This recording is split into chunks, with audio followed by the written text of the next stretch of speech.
نبات ميديا نبات ميديا نبات ميديا نبات ميديا نبات ميديا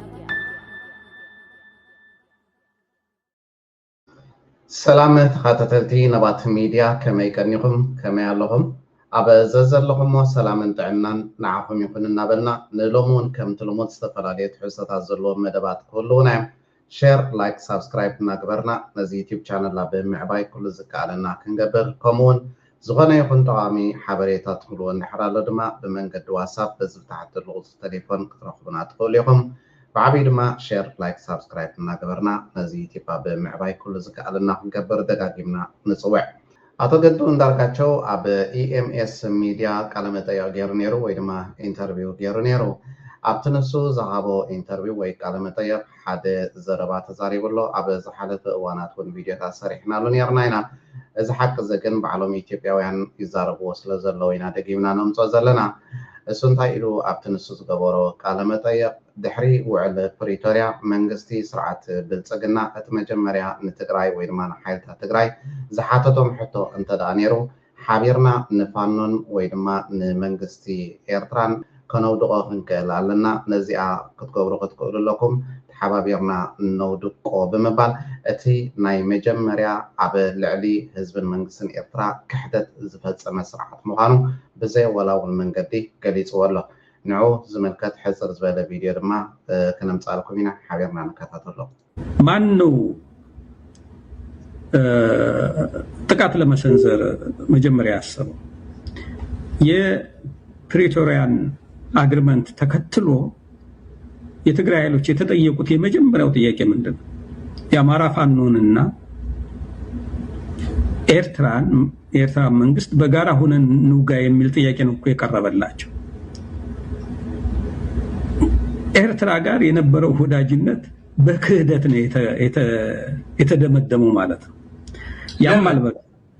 ያም አልበቃም። ቅድም የገለጽኩልህ በዚህ በቀይ ባህር ኤርትራ ረጅም የባህር በር ያላት ሀገር ናት። የቀይ ባህርን ዳርቻ መቆጣጠር የምትፈልግ የወቅቱ የመካከለኛው ምስራቅ ሀያል ለመሆን ግብ ውስጥ እየገጠመች ያለች አገር አለች፣ አረብ ኤሚሬት የምትባል ሀገር። ስለዚህ ኤርትራ ላይ በጠላትነት እንዲሰለፍ ያደረገው የኢትዮጵያ ብሔራዊ ጥቅም ሳይሆን የአረብ ኤሚሬትስ ኢንተረስት ነው። بتوسعون قدون درجاتشو كمزي نسمعو زلنا اتي اب لعلي إيرترا زغورو كبيت تلمت ويدما كحدت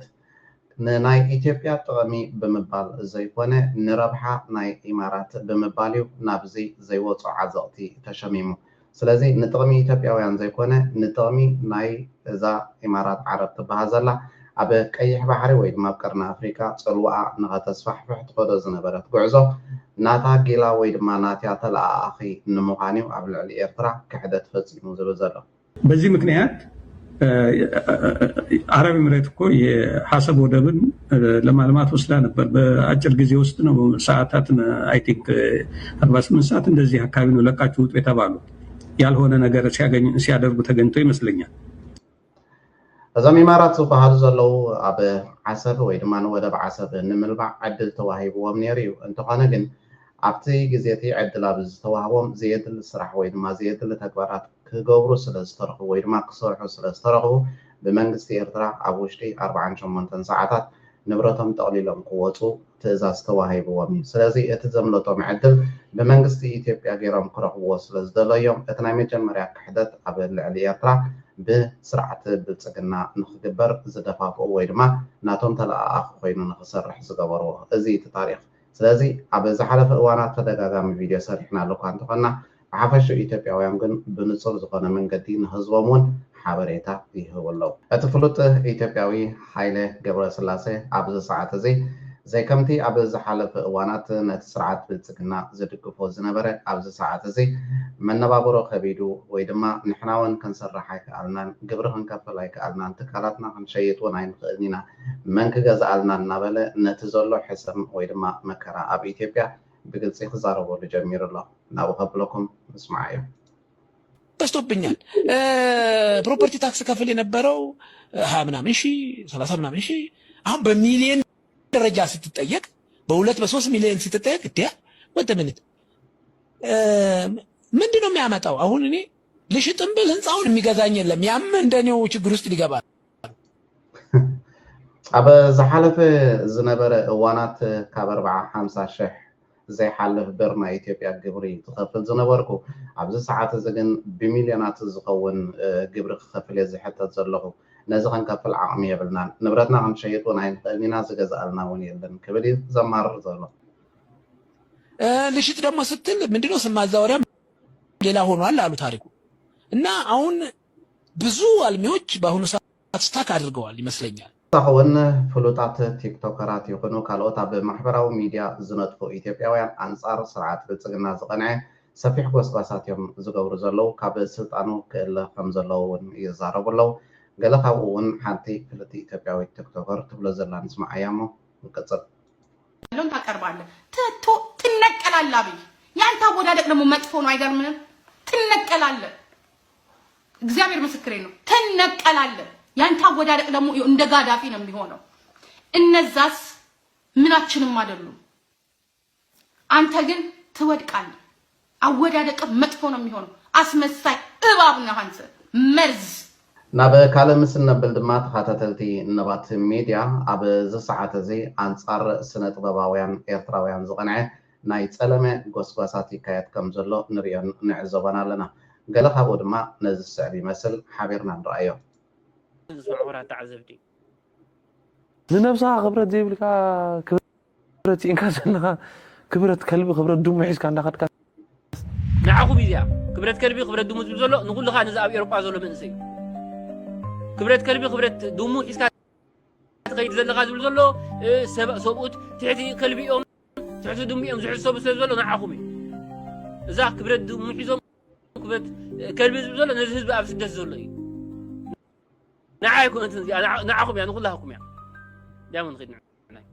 ብዛዕባ እዚ ጉዳይ እዚ ኤሪክ 291 ዝፀሓፍዎ ፅሑፍ ክንርኢ ኢና እዚ ከቢድ ምጥሓስ ፖሊሲ ናይ ዩቲዩብ እዩ ንተዓዘብቱ ወይ ድማ ንሰዓብቱ ጎነፃውን ተፃባእን ባህሪ ክህልዎም ዘተባብዕ ዘሎ ውልቀ ሰብ ወይ ድማ ዩቲዩበር እዩ እዚ ትብሎ ዘለኻ ስነ ጥበባዊ ንሓደ ሕብረተሰብ ኣይዘለፈን ንሓደ ሕብረተሰብ ከዓ ከምዚ ኢኹም ከዓ ኢሉ ኣይዘንጠለን ኣይተዛረበን ስለዚ እዚ ትዛረቦ ዘለኻ ዘረባ ከቢድ ገበን ምዃኑ ከተስተውዕለሉ ዝግባእ ነይሩ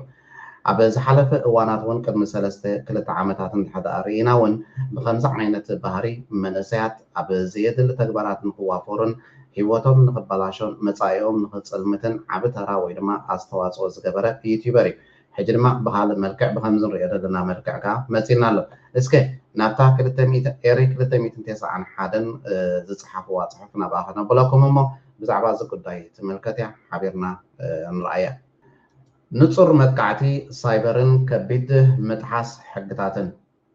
ኣብ ልዕሊ ጋዜጠኛታትን ስነ ጥበበኛታትን ዝግበር ዘሎ ናይ ሞት ምፍርራሕን ህዝቢ ናይ ምልዓዓልን ገበንን ስቂልና ኣይንርእዮን ኢና ስነ ጥበበኛ ሰዓረ ኣብ እቲ ቃለ መሕተት ዝኾነ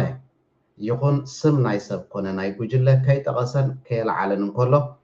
ገለ ዩቲዩበራት ግን ብዘይ ዝኾነ መርትዖ ነቲ ዘረባ ብፍላጥ ጠውዩ ንዓኹም ነቶም ኣብ ስደት ዘለኹም እዩ ዝብል ዘሎ ብምባል ህዝቢ ንዓመፅ ንምልዓዓል ይፈቲኑ እዛ ምስሊ ፅሑፍ ተተሓሒዛ ዘላ ቪድዮ ነዚ ብፍላጥ ንህዝቢ ንምልዓዓል ዝተገብረ ናይ ፅልኢ መጥቃዕቲ ብግልፂ እተርእያ ብሳዕቤን ናይ ዝሓላፍነት ዝጎደሎን ንህዝቢ ንምልዓዓል ዝተፋሕሰን ዘረባ ኣብ ኮመንት ክንቀትለክ ኢና ምስ ደቅኻ ክንሓርደካ ኢና ዝብሉ ዘስካሕክሑን ንህይወት ስጋኣት ዝፈጥሩን መልእኽታት በብግዜኡ ይውሕዙ ኣለዉ እዚ ድማ ብፍጹም ተቐባልነት ዘይብሉ ሓደገኛ ተግባር እዩ እዚ ተግባር እዚ ክልተ ዓበይቲ ሕግታት እውን ዝጥሕስ እዩ ከቢድ ምጥሓስ ፖሊሲ ናይ ዩቲዩብ ክኸውን እንከሎ እዚ ከቢድ ምጥሓስ ፖሊሲ ናይ ዩቲዩብ ወይ እውን ብመሰረት ሕጊ ዩቲዩብ ሓደ ቻነል ብዘይ መርትዖ ብሓሶት ብምዝርጋሕ ሰዓብቱ ኣላዓኢሉ ኣብ ልዕሊ ካልኦት ሰባት ናይ ፅልእን ክስን ጎስጓስ ከካይድ ብፅኑዕ ክልክል እዩ ከምኡውን ንህይወት ሰብ ስጋኣት ዝፈጥሩ ቃላት ኣብ ቻነልካ ምትእንጋድ ንቻነልካ ብቐጥታ ዘዕፁ ከቢድ ትሕሰት እውን እዩ ከቢድ ገበን ወይ ድማ እዚ ሳይበር ንብሎ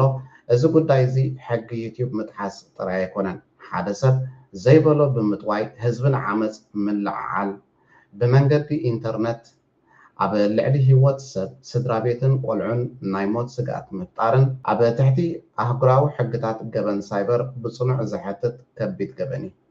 ኤርትራውያን ስነ ጥበበኛታት ንህዝቦምን ሃገሮምን ዘፍቁርን ዘኽብሩን እምበር ንህዝቦምን ሃገሮምን ዘዋርዱ ኣይኮኑን ምክንያቱ ብኸመይ ዓበዩ ስድታት እውን ኣይኮኑን ስነ ምግባር ዘለዎም መንእሰያት እዮም ስለዚ እዚ ትብልዎ ዘለኹም ህዝቢ ተላዓልዎ ዘለኹም ንዓና ኣይኮነን ከምዚ ገይሩ ኢልኩም ትዛረብዎ ዘለኹም ከቢድ ዋጋ ከክፍለኩም እዩ ምክንያቱ ኣብ ዝሓለፈ እዋናት እውን ከምዚ ኣቐዲምና ዝጠቐስናዮ ከምኡ ጌርኩም ክንደይ መንእሰያት ሂወቶም ኣፀልሚትኩም ኢኹም የንዋሕ ይሕፀር ብዘየገድስ መዓስ ውህሉል ናይ ዝኩሉ ትኸድዎ ዘለኹም ርሕቀት ዋጋ ክትከፍልሉ ምዃንኩም ከዓ ክትፈልጡ ክትክእሉ ኣለኩም እቲ ሓቂ ድማ ተኸታተልቲ ነባት ሚድያ ነዚ ዝስዕብ ይመስል ንስማዓዮ ሕፀት ዝበለ ቪድዮ ኣለና ይገልጠምጠም ዝሎ መራ ሓሚምና ሕኩምና ክንብል ዘይኮነን ክንውዕል ዘለና መፂና ንህዝቢ ተመሊስና ኮን ህዝቢና ንኸይድ ዘለና ንሕና ህዝብና ኮይና ተሓመምና ድሕክመና እንተ ተሸገርና ድረዳእና ሎ ኮቱ 98 ሚእቲ 98 ሚእቲ ይስኹም ንግብ እቲ 2000 ደናውፀና ዘሎ ድርብሽ ዘሎስ ብኡስ ንሕናስ ሂወትና ክንልክዓ ኣነ ናይ ብሓቂ ከምዚ ተጣሪሞም ጽቡቕ ኣይተኣረሙን ግን ናይ ብሓቂ ክብረቶምን ቦቶምን ከነፍልጦም ኢና ጽቡቕ ኣብ ሓደ ኣጋጣሚ ክቡር ጀነራል ስብሓት ኤፍሬም እንታይ ተዛሪቡ ነይሩ ንሰብ ከተዕንዎ ትኽእል ትኸውን ኢኻ ክትስዕሮ ግን ኣይትኽእልን ኢኻ ብምባል ሓንቲ ኣገዳሲት ዝኾነት ምክሪ ለጊሱ ነይሩ ኣብ ሰዓት እዚ ንሪኦ ዘለና ተግባራት ብፍላይ ብሓደ ክልተ ገበርቲ እከይ ኣብ ዝደገደለው ንስነ ጥበባውያን ኤርትራውያን ኣብ ውሽጢ ሃገር ዘለው ክሳዶም ኣድኒኖም ንኽኸዱ ቅንዕ ንኸይብሉ እቲ ዝሰርሕዎ ስራሓት ድማ ተተባቢዖም ንኸይቅፅሉ ሞራሎም ንኸውድቑ ዝግበር ዘሎ ስራሓት እዩ ነዞም ስነ ጥበባውያን እዚኣቶም ንግዚኡ ከተተዓናቐፍዎም ትኽእሉ ትኾኑ ንሓዋሩ ግን ክሳዶም ከተድንኑ ክትገብርዎም ኣይትኽእሉን ኢኹም ንሓዋሩ እውን ካብቲ ሞይኦም ንኽፈላለዩ ክትገብሩ ኣይትኽእሉን ኢኹም ህዝቢ ኤርትራ ኣብ ጎኖም እዩ ዘሎ ኣጆኹም ክብሎም እዩ ከተባብዖም እዩ ሞራል ክህቦም እዩ ሓቦት ኒሕን ድማ ከስንቖም እዩ እዚ ተሓቂ ስለዚ ኣይተፃዕሩ ንግዚኡ ንግዚያዊ ረብሓ ክትብሉ ስም ናይ መንእሰያት ወይ ድማ ስም ናይ ስነ ጥበባውያን ኣይትፈርዙ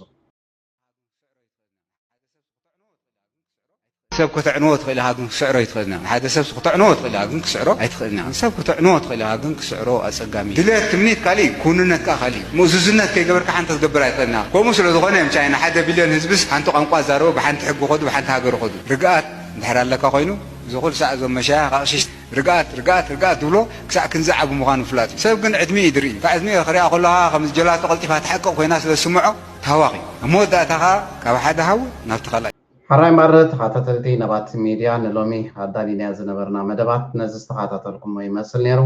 ኣብ ቀጻሊ ብካልእ ፍልይ ዝበለ መደብ ክሳብ ንራኸብ ኣብዘ ዘለኹሞ ሰላምን ጥዕናን ንዓኹም ይኹን ነባት ሚድያ